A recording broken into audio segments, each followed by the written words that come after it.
বন্ধুরা, অঞ্জলিস কিচেনে সকলকে স্বাগত। বন্ধুরা, আজকে আমি করে দেখাবো সর্ষে ইলিশ। এটি খুব সুন্দর একটি রান্না বন্ধুরা। এতে বেশি মশলাপাতি লাগে না, অল্প মশলাতেই সুন্দর খাবার একটা হয়ে যায়।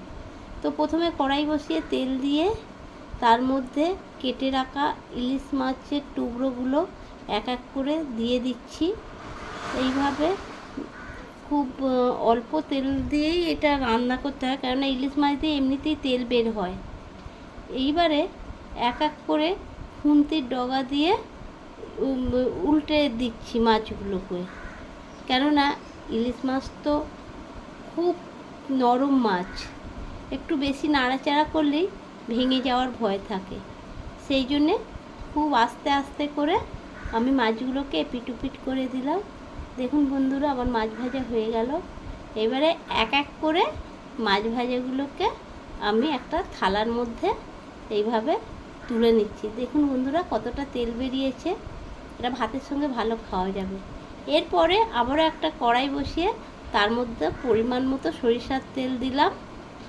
এইবার তেলটা একটু গরম হতে থাকছে। এর মধ্যে এইবারে একে একে দিয়ে দিতে হবে গোটা জিরে, আর ফোড়নের জন্য এটা যাবে গোটা জিরে আর কিছু কাঁচা লঙ্কা, শুকনো লঙ্কা ফাটিয়ে দিলাম। এইবারে এটা একটু ভাজা ভাজা হতে থাকবে। তার মধ্যে দিয়ে দিলাম পেঁয়াজের কুচি। আমি এই সর্ষে ইলিশে পেঁয়াজের কুচি দিই বন্ধুরা, ভালো লাগে। তারপরে দিয়ে দিচ্ছি টমেটোর কুচি। টমেটোর কুচি দিয়ে এর মধ্যে পরিমাণ মতো লবণ দিয়ে দিলাম। লবণ দিয়ে এবারে খুন্তি দিয়ে ভালো করে নেড়ে চেড়ে ভাজা ভাজা করে নিতে হবে। তার মধ্যে দিয়ে দিলাম পরিমাণ মতো হলুদের গুঁড়ো, দিয়ে এবারে নাড়াচাড়া করে দিলাম। আর দিলাম আদা রসুন বাটা। আমি সর্ষে ইলিশে বন্ধুরা আদা রসুন বাটা দিই, এতে স্বাদটা খারাপ হয় না, ভালোই লাগে। তারপরে দিলাম কাঁচা লঙ্কা কুচোনো। কাঁচা লঙ্কার কুচোনো দিয়ে ভালো করে নাড়াচাড়া করে দিলাম বন্ধুরা। দিয়ে পরিমাণ মতো জল ঢেলেও দিলাম। এর জল ঢেলে দিয়ে নেড়ে চেড়ে একটু ফুটে উঠলে পরে ভাজা ইলিশ মাছগুলি দিয়ে দিলাম।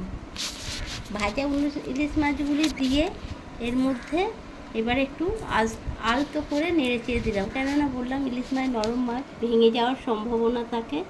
তারপরে দিয়ে দিলাম সর্ষে বাটা।